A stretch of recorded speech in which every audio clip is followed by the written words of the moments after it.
All right, guys, and welcome to Wellness Wednesdays. This is Dr. Mike Ronsisvalle. Super glad that you're with me today. Got a pretty good session for you here, I think, on Wellness Wednesday today. I'm pulling up my stuff so we can get started. Can't tell you how excited I am for Wellness Wednesday today, simply because I always love doing this, as you guys know. I mean, this is kind of one of the highlights of my week, and I always get to come to you and just talk about whatever I feel like we can kind of use together as a community on Live Well Coaching to help us get healthy and stay healthy and live well. So thinking about it today, and I am excited because I love what we're getting ready to talk about. So can we make it about me for a minute?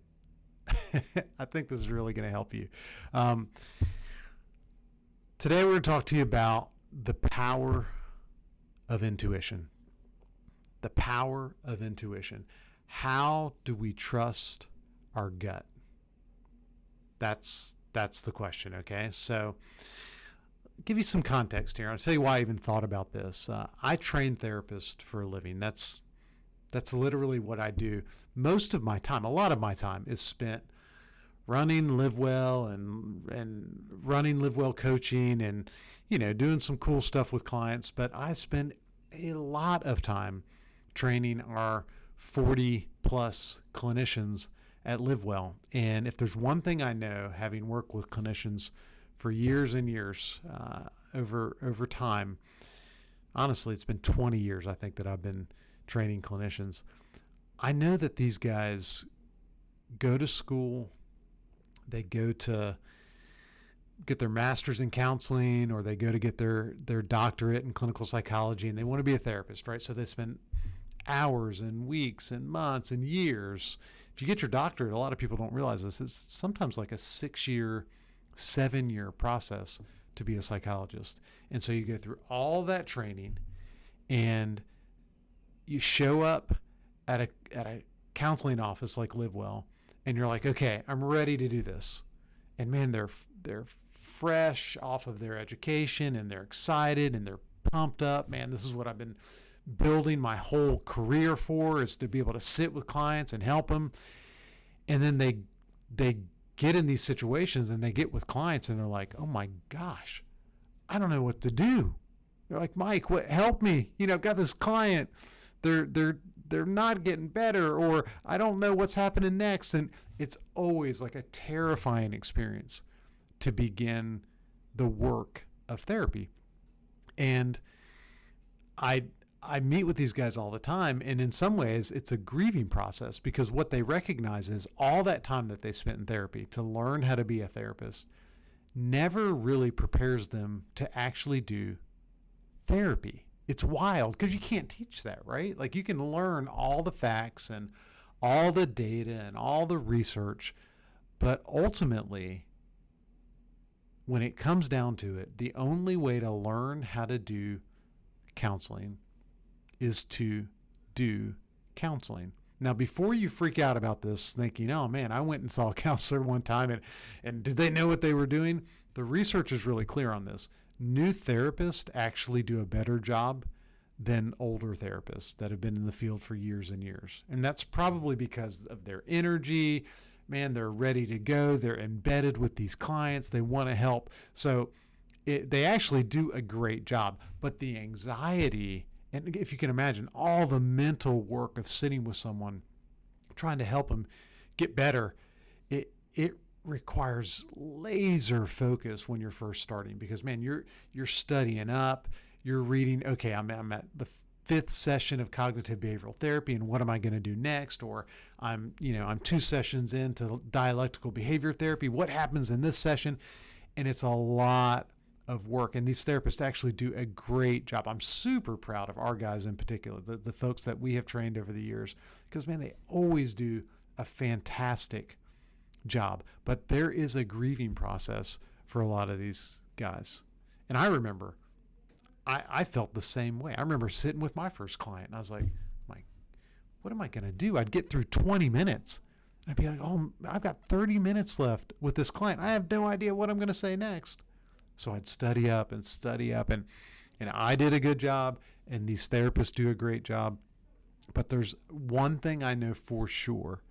The longer you do therapy, the longer you work with people, the more comfortable you get with your role. And I'm at a point now where I can sit with a client. This is a crazy number. I think I've told you guys this before. I have like 40,000 hours of face-to-face direct contact with clients. That's a lot of time. And guess what's happened over the years? I now work with people and I can see themes really early on. I'm like, oh, I've seen this before. I know exactly what to do because I've been here before. So what is that? What's driving my decision making in therapy? How do I sit with really complicated clients dealing with major traumas and just say, okay, first we're going to do this, then we're going to do this. Sometimes I'll notice a theme the first session, and it's just it's like a gut feeling. Like, you know what? Here's what I think. I think that you struggle with a fear of rejection. And they're like, oh my gosh, how did you know that? You're exactly right. Well, there's a reason I know that. I have intuition, right? I have this sense in my own mind. I know what's coming next. I've seen this theme before. I know the next 20 sessions and how they're going to play out.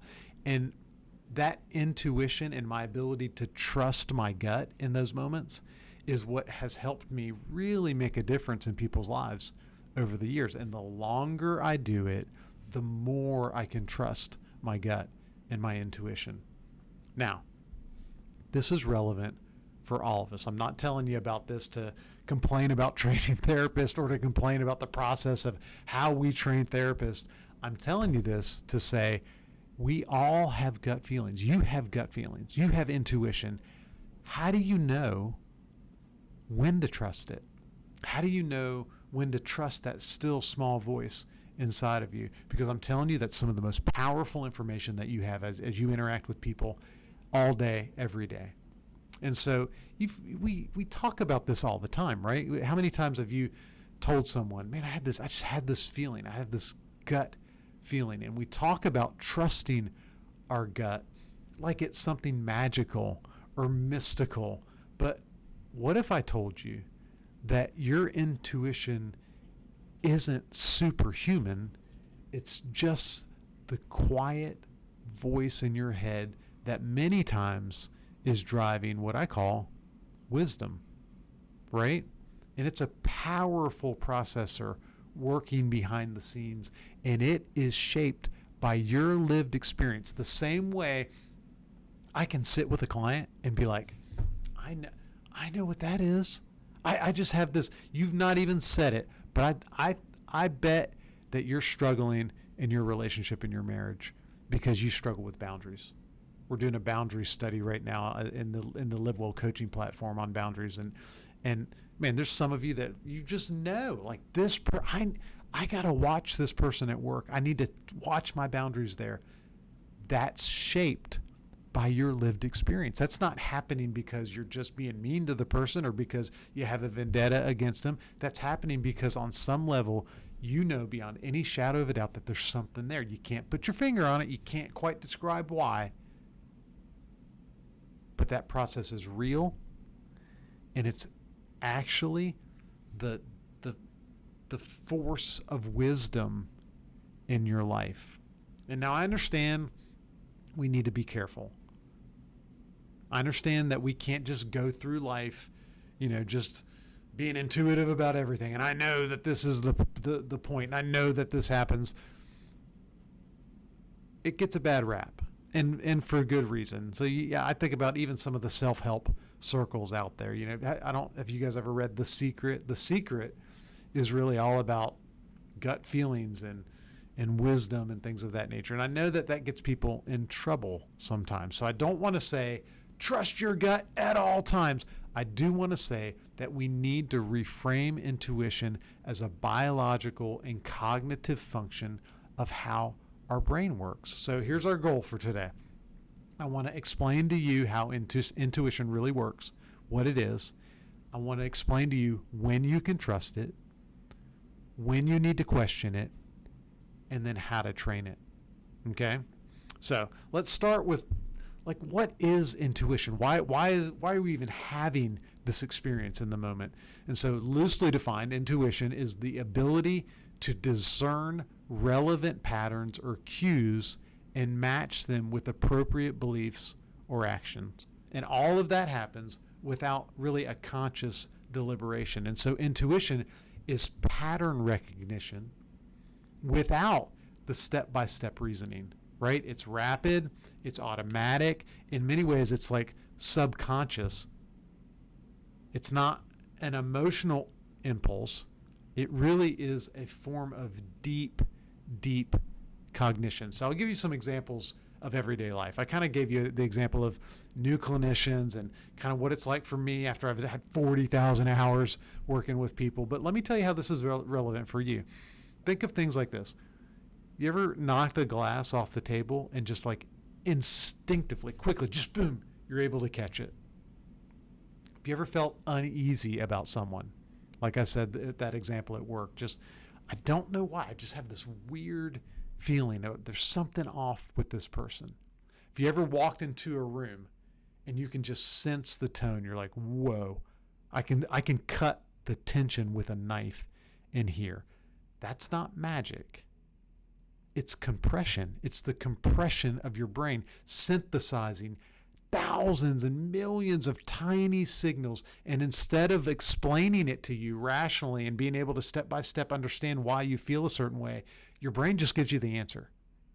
That's literally what intuition is, and it's real. So in order to fully understand it, I want to explain what psychologists call System 1 and System 2 thinking. So much of what we know about System 1 thinking and System 2 thinking comes from two psychologists that started out at the Hebrew University in Jerusalem, but they ended up studying a lot at Stanford, and they kind of created this framework. And System 1 processing is really, it's fast, it's intuitive, it's automatic, it's almost like intuitive processing. And believe it or not, you handle most of your daily decisions in System 1 thinking, right? So System 2 is very different. System 2 is slow, it's logical, it's deliberate, and it's uniquely human. And this is what we use for complex problem solving. So when someone sets a really difficult engineering problem in front of an engineer, they don't say, well, the answer is X plus 2 equals what? That's not how that happens, right? What do you do in that situation? If it's a very complex, novel problem, you do what humans do, right? And what we can do, and no other created being can do. The animals can't. Your dog can't do this. I know it seems like your dog does do this. Dogs, cats, raccoons, snakes, they run on instinct, man. Like, that's all. We have this whole other system. It's very rational, and it all happens in the prefrontal cortex. But here's the myth of rationality, the myth of that rational System 2 thinking. We like to think that we're just purely rational. And a lot of you take pride in that. Like, I think things through. I'm a thinker. I'm an overthinker. I get it. I get that's what makes us human. That's what sets us apart. But most of the time, we're not rational. We're rationalizing, but we're not rational. Some people say we're not rational beings. We're rationalizing beings. And our decisions are usually made by some combination of System 1 and System 2 working together. So here's the problem.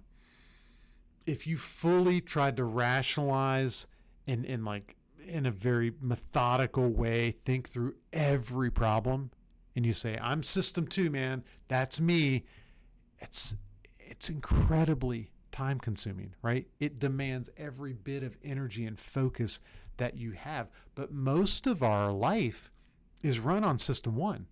It's an autopilot, right? From first impressions to major life choices.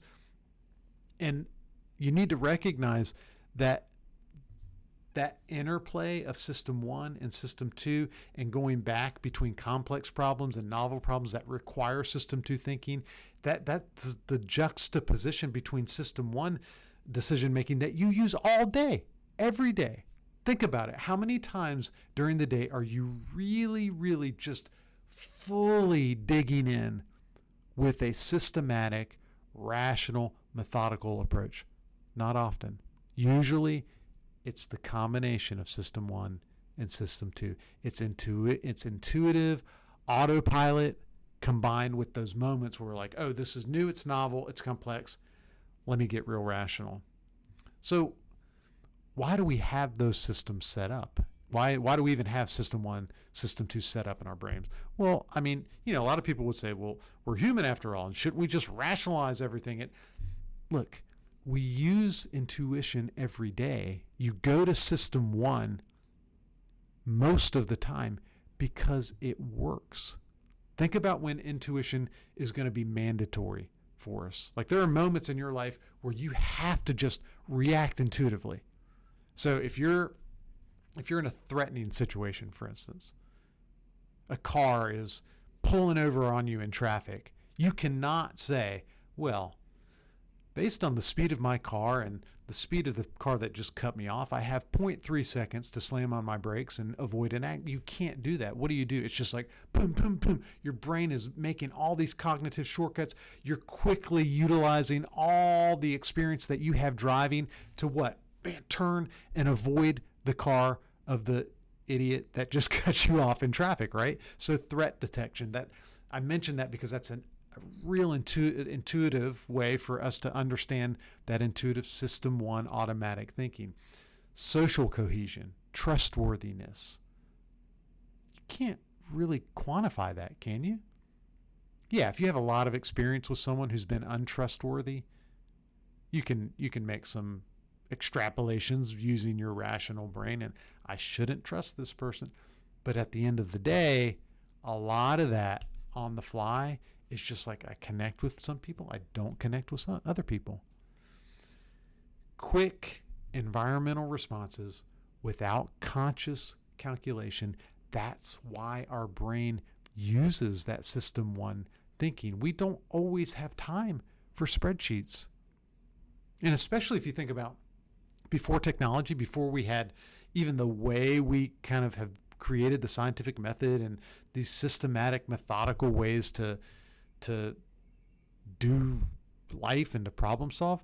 Man, we didn't have that 200 years ago, did we? And so a lot of people they worked on vibes, man. They survived on vibes, and those vibes kept them alive. Literally, you think about people 500 years ago, man, their vibe, their intuition, that's what kept them alive.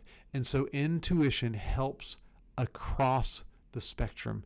It helps your dog, it helps your cat, it helps mammals survive in the wild, and it helps humans reasoning day to day, minute by minute.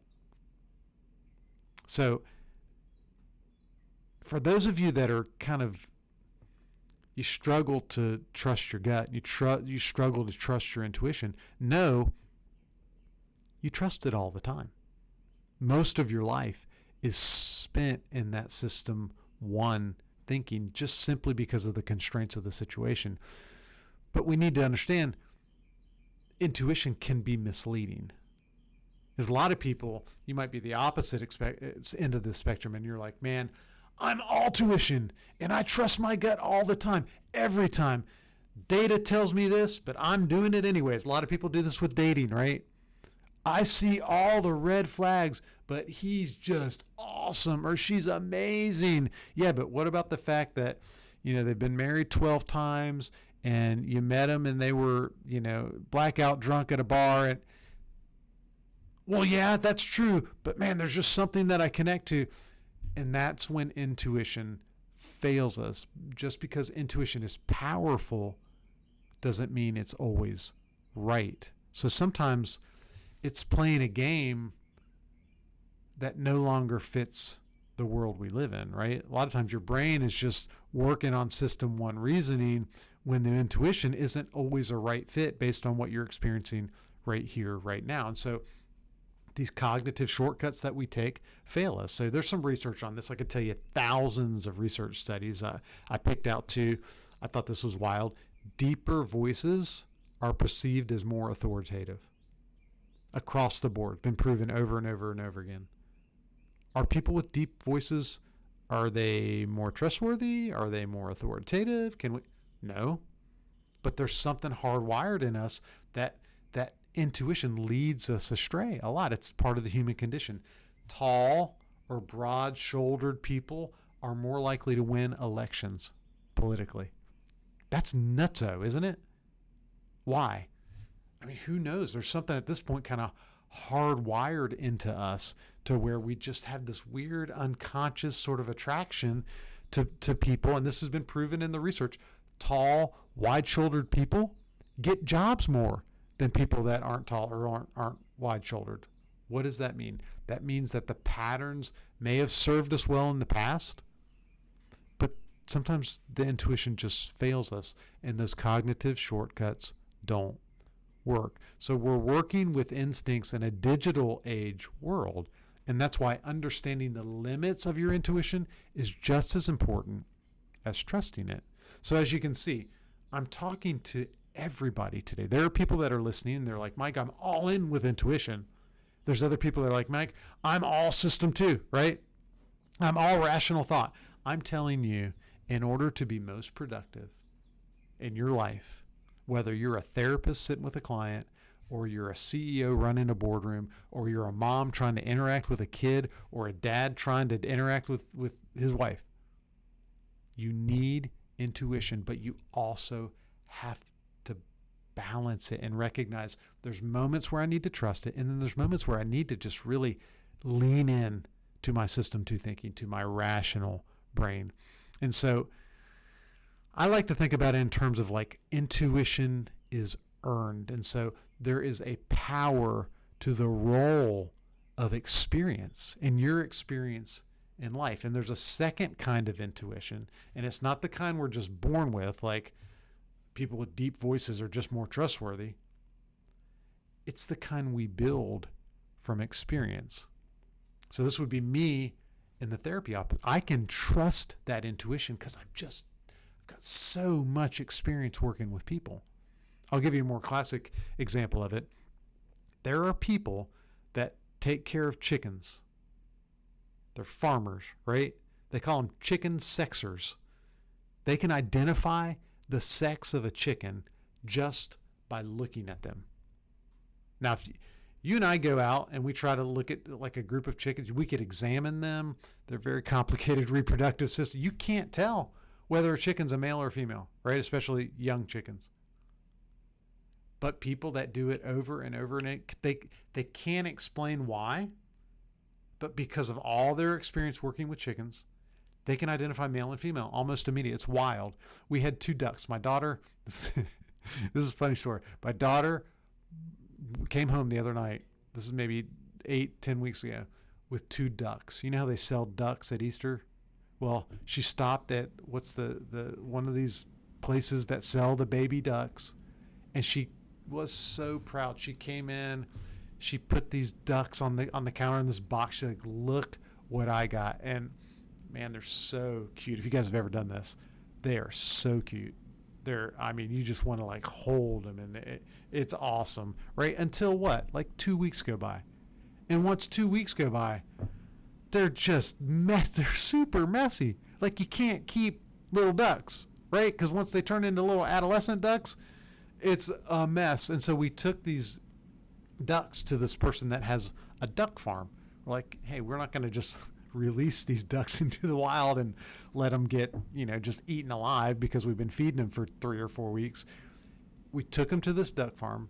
We had no idea do we have female ducks? Do we have male ducks? We didn't know. It was crazy. We let them go to the duck farmer and we take them out of the little box, and she's like, oh, that one's a male, that one's a female. It was wild. Why? Because the lady had like 100 ducks. She's been raising ducks for years. She knew how to identify it. People, and they study these people, by the way, because it's part of intuition. They rely on intuition through repetition, through feedback and through pattern recognition. The same thing that allows me to kind of see a pattern quickly with the client is the same thing that allowed this duck farmer to say, hey, that's a male. We had one male and one female, by the way. We could have had a lot of ducks given time. There's so many people that we can look to that have the same process going on in their life. So chess masters, like people that are super good at chess, they recognize patterns, they can't even understand it. ER nurses, firefighters, they all rely on automated expertise that began as deliberate analysis, right? When you're getting trained to be a firefighter, you spend weeks, months, like knowing what's going to happen and how to stay safe. But look at a firefighter that's been fighting fires for decades. Man, they don't have any system 2 process going on in a big fire. It's reaction. It's moving, and it's not moving because they were born with this innate ability to just be amazing at fighting fires. It's the repetition. It's the pattern recognition. And at some point, the logic of all of our learning, of all that experience that we have in life, becomes muscle memory. And you've reasoned it out so many times that your gut just takes over. And this is what I call professional intuition. It's fast, it's reliable, and it's hard won. It's a form of system 2 rational knowledge converted into system 1 skill. So I'm trying to lay the foundation that you can't always trust your gut. You can't always trust your intuition. It will lead you astray many, many times. However, there are times when you need to allow yourself to say, I've been living in this world for 20 years or 40 years or 80 years. A lot of people with 80 years under their belt have a ton of intuition, a ton of wisdom. And there's moments where you need to trust it, but know that the best intuition is the earned intuition. It's the intuition that's based on years and years of experiences. So how do we train this? How do we train this kind of expert, valuable gut feelings that we can trust in our everyday life? Let me give you some ways to do this. You don't need 40,000 hours like me to sharpen your intuition. In fact, some studies show that novices can outperform pros. Sound familiar? It's like clinicians, right? These counselors. Novices many times outperform the pros, but they've got to be trained with the right kind of data, right? So just to give you an example, we're talking about these people that can identify the sex of chickens very quickly. If we train novices for some very specific things to look at, they can automatically begin to identify the sex of a chicken because they have like this shortcut, because we basically have trained them on the years of experience of that we've built in the field of chicken sexing, which I didn't know existed.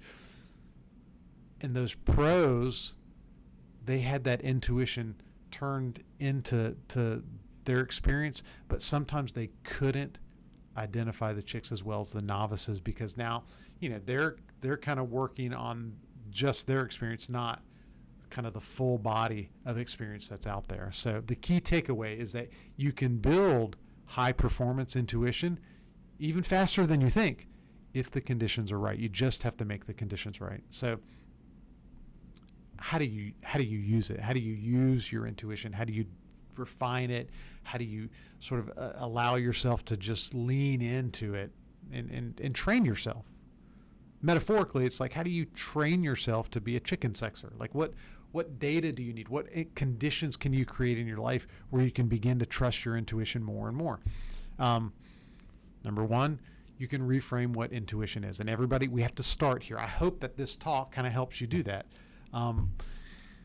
Start with this. Intuition is not a random whisper in your head. It's your brain pulling from patterns you didn't consciously notice, right? So trust your gut, but understand what you're really doing. Understand that you're pulling from years of experience. Number two, test your gut like a hypothesis. Intuition's a tool, but it's not a truth, right? Use it. Use your intuition, but then follow up and say, okay, did my instincts hurt me or help me here? And this reinforces accurate patterns, and it helps you actually discard the flawed patterns, the things that you've learned through your experience that maybe just aren't accurate. You can begin to test it like a hypothesis and then rationally know, okay, these are the moments when I need to trust myself. These are the moments when I don't.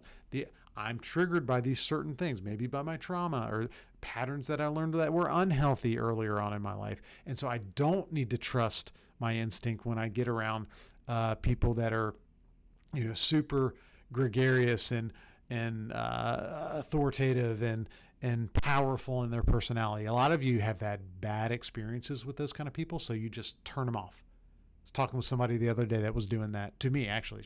She was like, man, I don't know how to respond to, I don't really trust people. That intuition you need to turn off, because that's based not on good, healthy experiences that have taught you pattern recognition over the years. That's based on trauma, just things that weren't healthy that happened in your life. Trust your intuition, know what's going on, but then test your gut. When has it hurt you? When has it helped you? Number 3, live a big life. And what I mean by that is your brain is a pattern detector, and the more patterns you feed it, the sharper it becomes. So seek all kinds of experiences, do new things, learn new skills, get in new domains, and engage in unfamiliar situation. And that trains your brain to be more flexible, and it trains your intuition and your gut to be more adaptable, right? So as you can see, we talked about like how trauma can hurt us and kind of create these negative gut intuitions. Get yourself around more people. Get yourself, if you really struggle, let's say with someone who's super competent in a certain area or domain because of an experience you had with a really unhealthy boss, don't avoid those people. Get around them. Make your life bigger. And now you're training your brain and that pattern detector to become sharper. It's a more wise gut feeling. Number 4, blend your intuition with reason. The best decisions don't come from one system or the other. The best decisions come from a dance between both, right? Feel the gut, system 1, like feel it, fast, intuitive, then sanity check it, kind of put it out there and say, okay, what's consistent with reality here? Neither system is perfect alone. You cannot survive as just like I'm a gut wisdom guy and I'm going with my gut every time. And you can't survive by saying I'm going to fully understand things every time I do them. Use both systems, because neither one is perfect. God created us like this, right? So if you just start to expose yourself to these things and work at it, you can hone your ability to trust your gut and to have that true wisdom that guides your decision making. So here's the bottom line. Your intuition is not foolproof.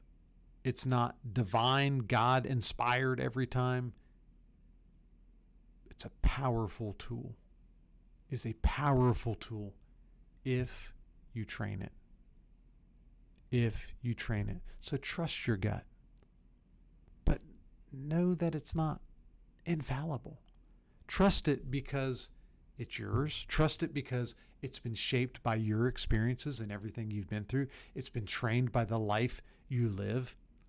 And know that your intuition is just a random hack. It's actually a neurological superpower. Don't discard it. There's some of you that need to hear that. Don't discard your gut. Trust it. But don't blindly worship it either. Leverage it. Leverage it. Leverage it by building it, doing some of the things we talked about just a second ago. Leverage it by testing it. And leverage it by knowing those moments when you need to pair it with reason, when you need to take system 1 and run it through the process of system 2. And in the end, your intuition, it isn't the enemy of logic. It is the silent partner of logic. And if you listen closely, it might just make you smarter than you ever thought you were. All right. What a fun Wellness Wednesday. Was this great or what? I appreciate you guys being here. I hope that you got some really practical advice on how to trust yourself and trust your gut and pair it with your system 2 logical, rational brain. And that the end result is that you're getting healthy, you're staying healthy, and you're living well. All right, guys. We'll see you next Wednesday. Have a great day.